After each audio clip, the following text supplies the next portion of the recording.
Welcome to the Fantasy Throwdown Podcast, bringing you the latest updates from the world of sports, gambling, and pop culture. Because you can't have a show without hot takes or a Tiger King meme these days. Know what I'm saying? Now, with over 200 episodes and ready to get after it again, here's your host, Dwayne Callender. Hello and welcome to the show, everyone. We are 1 week away from the Super Bowl. I'll talk a little bit about it, but still don't want to dive into too many details because we still have some injury reports to kind of go through. And in terms of the analysis of how the game's going to go, no real movement on the line. The Chiefs still favored by 3 points. People are not really going to be seriously betting on this just yet. I mean, outside of the Vegas gamblers, but the casual gamblers, most of the money and the action on the Super Bowl comes later on in the upcoming days right before the big game. But, in terms of the matchup itself, I touched on this already. This really does line up in terms of the Chiefs, and from a DFS perspective, you gotta be asking the question of how do I get Mahomes, Tyreek Hill, and Kelsey in the lineups together and still have some exposure to Tampa? And realistically, I'm still kind of going through the numbers.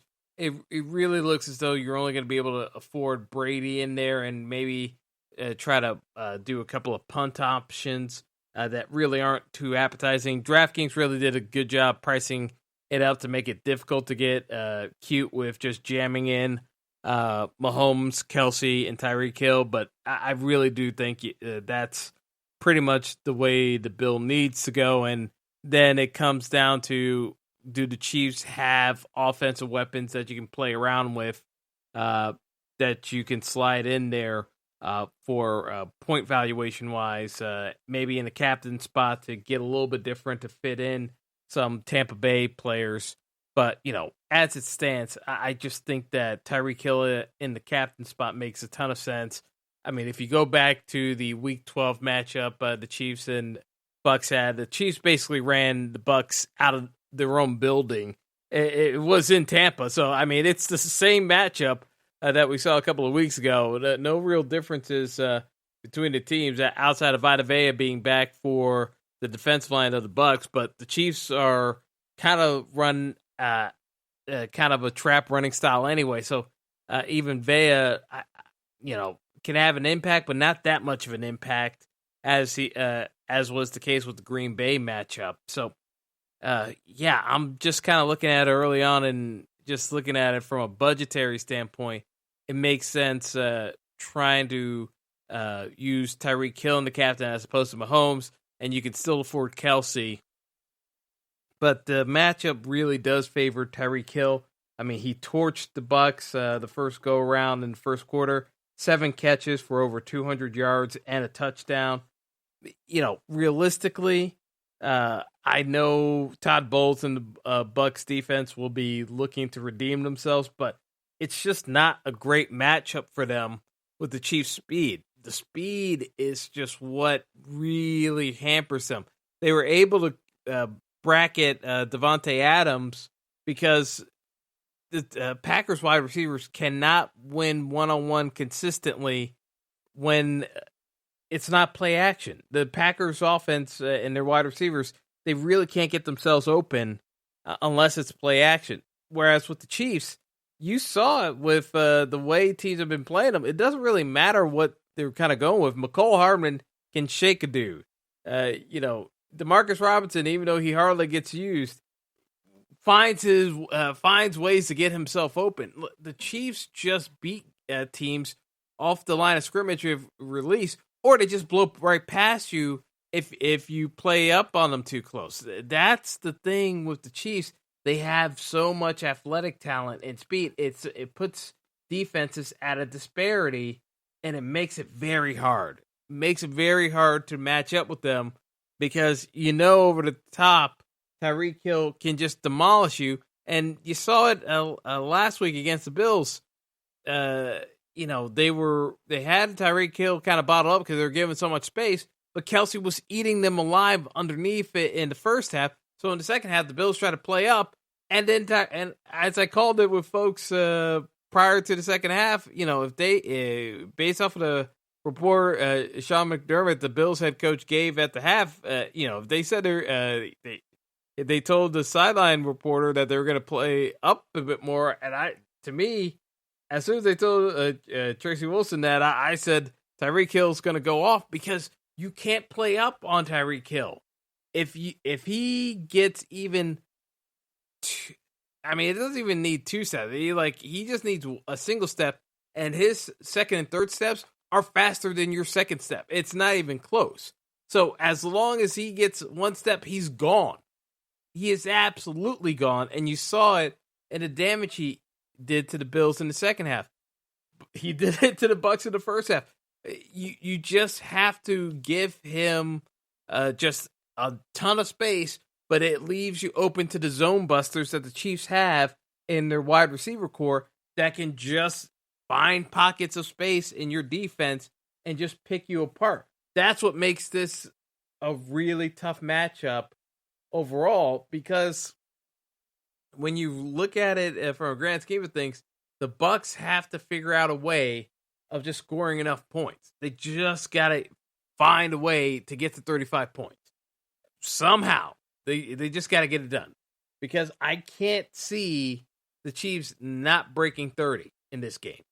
I just don't see a way for, unless the Chiefs just turn the ball over a ton, I just don't see how the Chiefs don't score 30-plus points in this game. It's just that simple.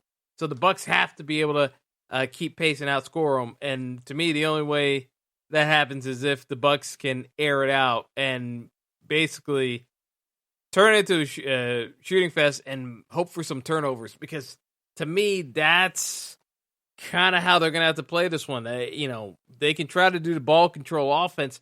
I just think that it has limited upside against the Chiefs because the Bucs defense is going to get tired in the second half.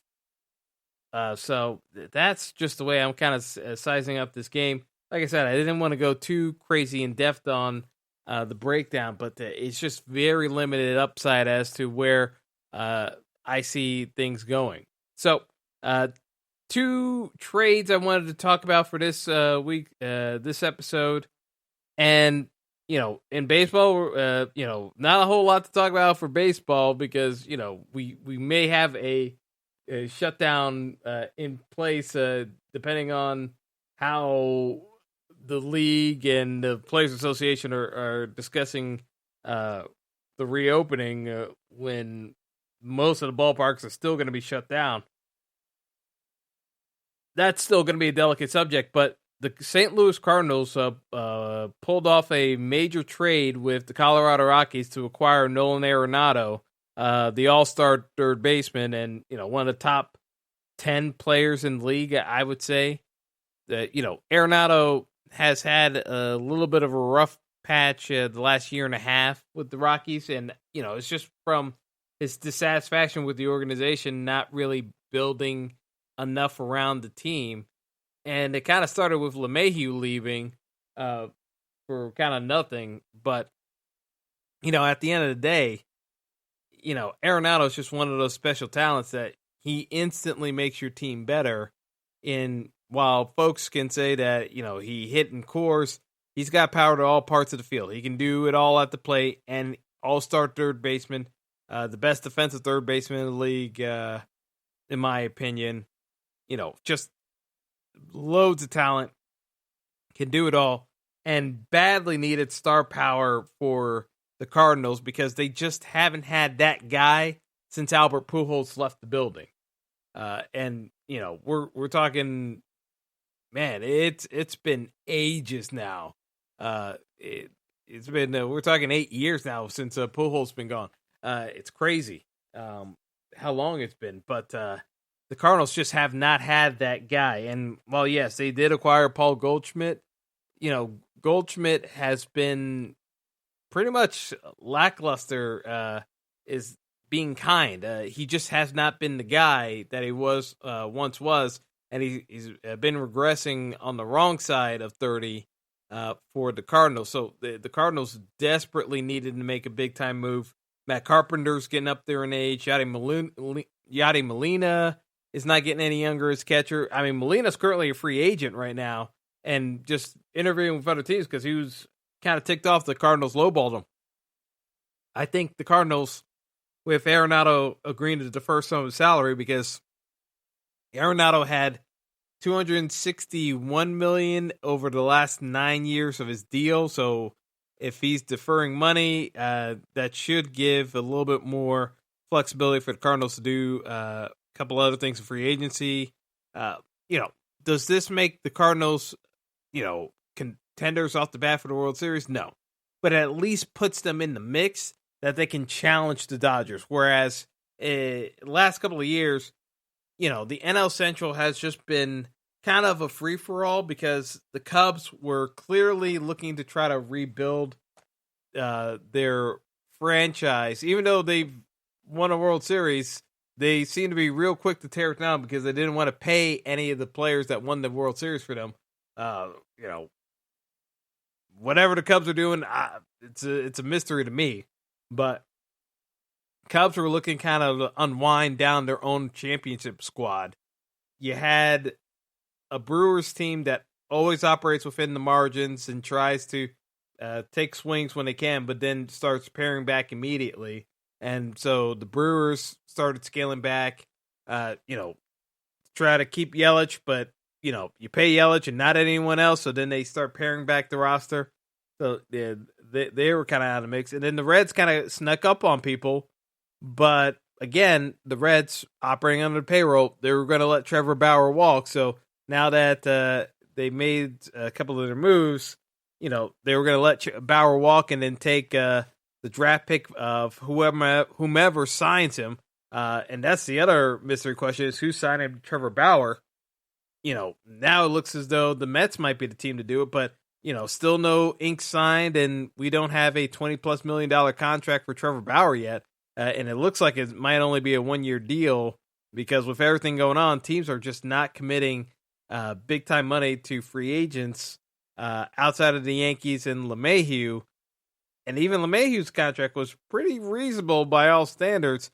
He got the 6 years, but $91 million for LeMahieu, what he brings to the Yankees, that's still pretty reasonable contract team wise. But no one else is really offering the money. And again, a lot of this kind of points back to what I was talking about with the Players Association negotiating with the owners on the upcoming CBA. It seems obvious, even though with the pandemic being used as an excuse, that the teams are kind of colluding with one another not to give big money deals. You basically saw George Springer run out of options to sign with teams and ended up signing with the Blue Jays because the Blue Jays were desperate to sign someone and they were willing to pay Springer $20+ million per year, but no one's really offering the long-term deals out in terms of contracts. So it's been a very quiet free agency period that got upset by the Arenado trade. But, by all accounts, this is definitely one of the quieter periods, in my opinion. Maybe we see some traction as we get a little bit closer to March, but it's definitely been dragging out, and we saw this happen last year with a number of free agents. It's just very quiet overall from a baseball offseason standpoint the last couple of years. All right. Actually, another quick point I'm going to throw out there. People have been making a big deal about no one being selected to the Hall of Fame this year. I can dive into this. For those of you who don't know my stance on this, the morality clause that baseball writers keep going off of, there are a ton of guys with baggage already in the Baseball Hall of Fame. The bottom line is, for the steroid era between Clemens and Bonds, every one of these guys should be in there with their own designation and asterisks in a separate wing. of a particular era in baseball where you had superstars that would have been Hall of Famers regardless using performance-enhancing drugs to boost their stats. We know enough, and, they may not accept it, and they may call it deflammatory, but the evidence was already there for a number of these athletes. So this is not that hard to come up with a separate wing idea in terms of inducting certain players. Because you can induct them, don't have a formal ceremony, but at least induct them. The Kurt Schilling thing, having it based on political views, again, and some of the things he said, again, these are not Boy Scouts we're talking about here. There are folks that very much deserve some ridicule and being called out on certain items, but at the end of the day, they are still Hall of Famers. So that's what I'm going to say about that. We're going to keep things moving along, and after a quick break here, we're going to get into talking about the NFL trade that had a lot of people scratching their heads. So stay tuned. All right. So getting back to it, the Rams and Lions pulled off one of the strangest trades you'll ever see, because you've got the Rams trading the younger quarterback in Jared Goff to the Lions for 32-year-old Matthew Stafford, and it's the Lions receiving the draft picks from the Los Angeles Rams. I almost caught myself saying St. Louis.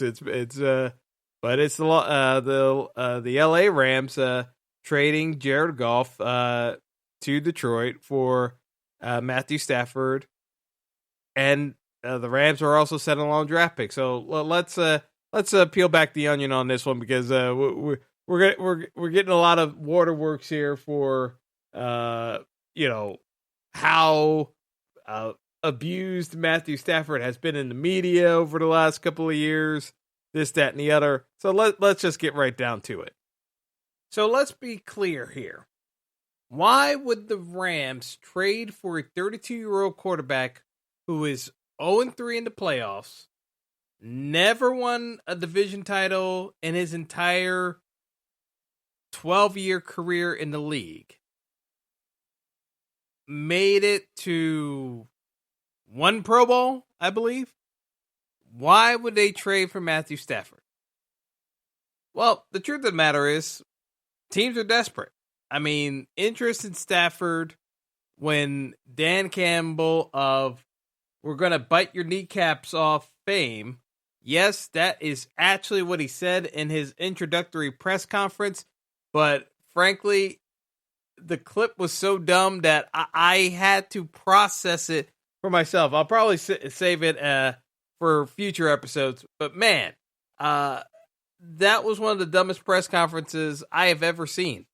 And not even sports related, just entirely in life. That is one of the dumbest press conferences I've ever seen.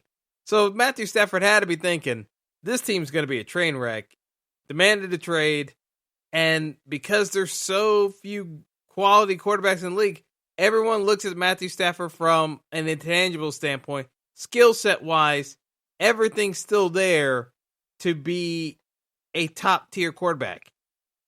But the results just look at it saying that Matthew Stafford cannot elevate the position. But where did things lie? Jared Goff has played in the Super Bowl, has made the playoffs a couple of times. But the knock on Jared Goff, and I will keep saying this, is that Jared Goff is a creation of Sean McVay. Sean McVay literally has to call out the plays for Jared Goff at the line of scrimmage in order for the Rams to be able to execute. Jared Goff cannot throw the ball well down the field. It's not a good downfield thrower. Can't do much if you knock him off his spot. He's very limited as an NFL QB. So, what's the bugaboo with Jared Goff then? why are the Rams giving up draft picks in addition to taking on the older quarterback? And the fact of the matter is, Goff's contract is so massive that they had no choice but to give Detroit the draft picks. Jared Goff was scheduled to cost the Rams $35 million next year on their salary cap because of his extension. They still have money on the books at a minimum for 2 more years. But the contract runs another 4 years with Jared Goff with the guaranteed signing bonus money. But with this trade and the signing bonus basically getting shifted around, you've got the Lions taking a $28 million salary cap hit for Goff's contract as opposed to the $35 million. So it does get split between the Rams and the Lions for next year. For Stafford's part, he's making about $22 million this year, but that's it. Like, Stafford's contract, it's a short-term contract. It's a 1-year rental. The Rams can, if this doesn't work out after next year, the Rams can go look for another QB in the draft. I still think the Rams should probably be looking for a QB in the draft because I just don't see Stafford as more than maybe you can get 1 year, maybe 2, but I really think a 32-year-old QB with back issues is not necessarily something you should be planning to build around your franchise long-term. But the Rams have been, all in for the last 4 years. So with yet another first-round pick, 2 first-round picks traded, future first-round picks, you've got essentially, so they traded their first-round pick for 2021, as well as a first-round pick for 2023. The Rams have no first-round picks through, and I have the numbers here. Yeah, so through 2025, the Los Angeles Rams have no more first-round draft picks. They've traded all their first-round draft picks because of various trades for the likes of Jalen Ramsey and other players. That they just don't have any chips left. They don't have any first-round picks left. So essentially, the Rams are in a position where they need to hit on every player they have available left in the draft because, after the first round, there are no surefire bets in the NFL of guys that are going to make a roster once you get past the first round. I mean, realistically, it's very hard for a first-round pick to get cut in training camp. But for other players, yeah, you've definitely seen guys miss overall. So it's just something to kind of bear in mind. So here's the bottom line. You got a Goff costing a ton of money. He's owed money. The Lions could save money, about $10 million off the salary cap if they cut Goff after the 2021 season. So technically, the Lions could get out of the contract. It's just that Goff's salary would still be charged to them for 2022. So that's why this is really kind of a 2-year marriage between Goff and the Lions as they rebuild. Because here's the thing with Detroit. It's a complete rebuild because all the offense weapons Stafford had, Kenny Golladay, Marvin Jones, Danny Amendola, all those dudes, they're pending free agents. They're walking out the door because who's sticking around for a coach talking about biting off kneecaps? Goff is a clear downgrade from Matthew Stafford. Now, is Matthew Stafford a prolific passer? Yeah, because throughout his entire tenure, the Lions did not have a 1,000-yard rusher his entire career, which is an insane stat if you think about it. How inept that a franchise known for having one of the greatest running backs in all time, Barry Sanders, could not for their lives get another running back of decent quality. And, they have some nice players. They have some players that can tote the rock now, at least. But I'm still not entirely sure that the Lions are going to have 1,000-yard rusher next year. Like, there's some very real concerns about how bad the Lions can be in the next couple of years. So, yeah, the draft picks help, but the Lions have a lot of rebuilding to do. And realistically, there's not much of a base to work off of either. But, if we're looking at, just pure football grades, Pro Football Focus had these stats at the QB position. Matthew Stafford was ranked 84.7, which was good enough for 10th in the league. Jared Goff was 81.6, which was 13th. The Rams' first-round picks are always late in the draft, so unless they completely implode, the Lions aren't getting that much. And the way the Rams kind of look at the draft is, for paying first-round picks costs more money on the cap than later rounds, obviously. But they believe that they can get replacement value players that kind of fall through the cracks or just need a little bit extra money and not being valued. They believe they can get replacement players that are of equal or better value than what you would get from most first-round picks.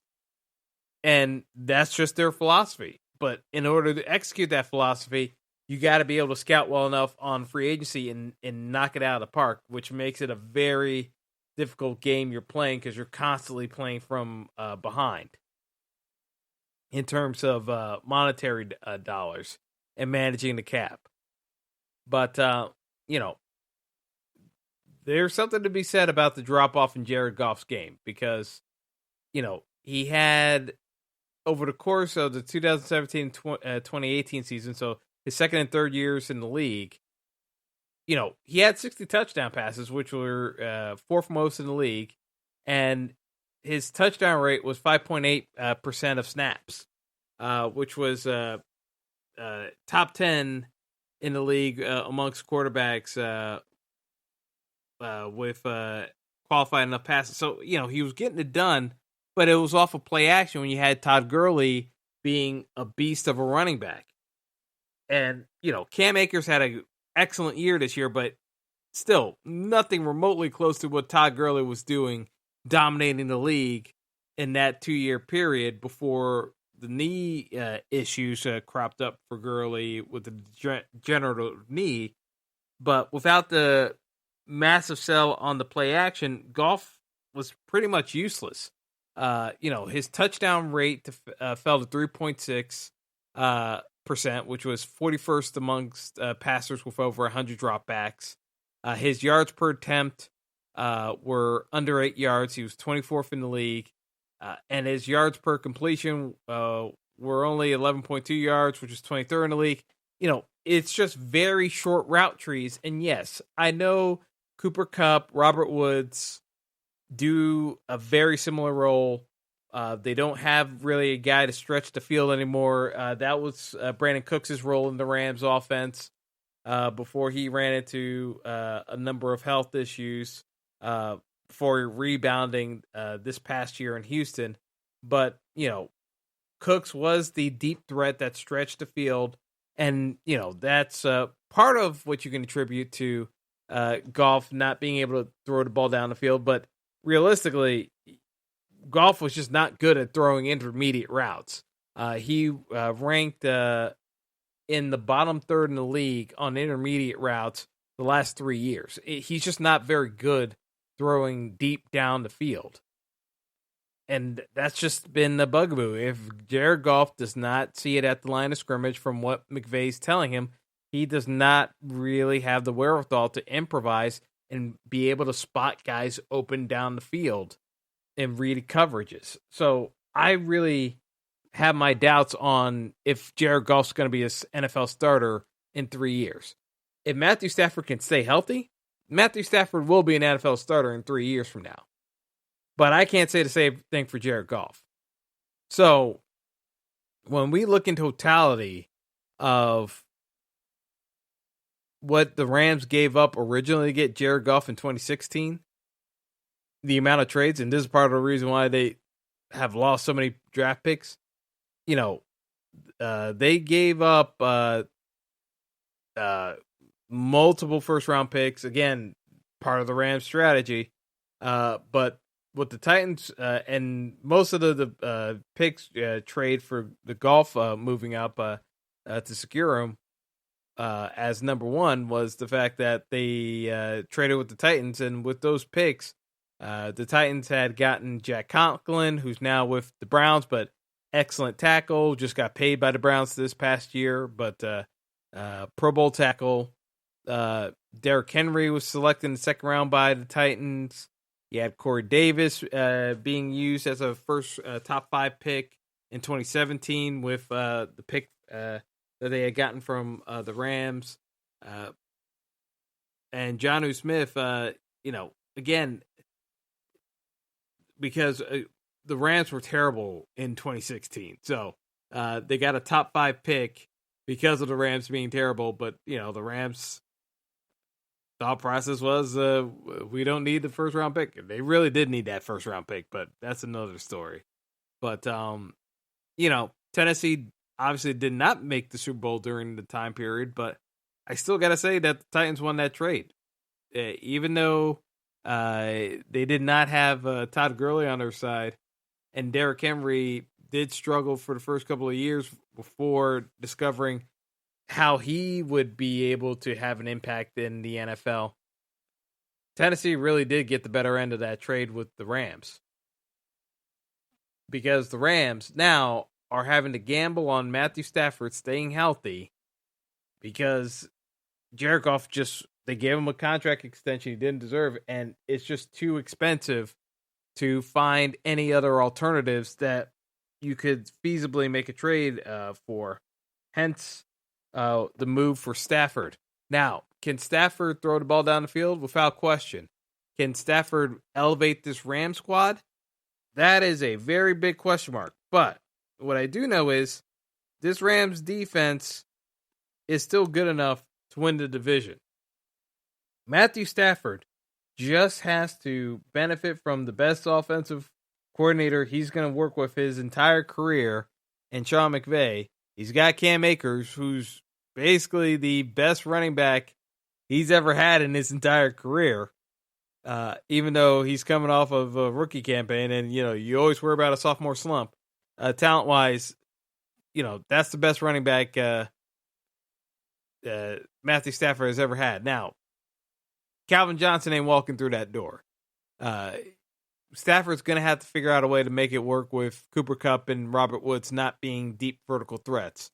But I think Stafford has more than enough arm strength and mobility to actually make things happen. And, he also gets the benefit of being reunited in Los Angeles with one of his childhood best friends, Clayton Kershaw, the Dodgers. So I get to rag on Kershaw and Stafford in the same city now. But we're going to be hearing that story ad nauseum on NFL broadcasts next year. But get ready for it. But, it's a very interesting trade because the Rams clearly are gambling on win now, but that's always been their motto. And the Lions, for all intents and purposes, are doing a rebuild. Maybe they find something to reignite the quarterback Jared Goff should have been, but this just screams tank job by the Lions. Gambling with what money you have left by the Rams because they gave up a lot of equity, to get this deal done. And again, if Matthew Stafford didn't have the injury history, I would say this is a slam dunk win for the Rams in terms of the trade. We don't know if Matthew Stafford can actually stay healthy. It's a very big question mark. I just think that they have a more talented passer now, but there's still some very real question marks as to how this is all going to work long term. So very, very much up in the air how this is going to play out, but curious trade nonetheless. So that's going to do it all for the show, but I definitely wanted to talk about that trade because we're going to be definitely examining that one further as we go through next season. But, Super Bowl coming up, and we'll definitely talk about the big game moving forward. But that's going to be all for now. So thanks again for listening, and have a good one, folks. Thanks for listening to the Fantasy Throwdown Podcast. Be sure to like and subscribe to the show on Apple Podcasts, Google Podcasts, and all other major outlets.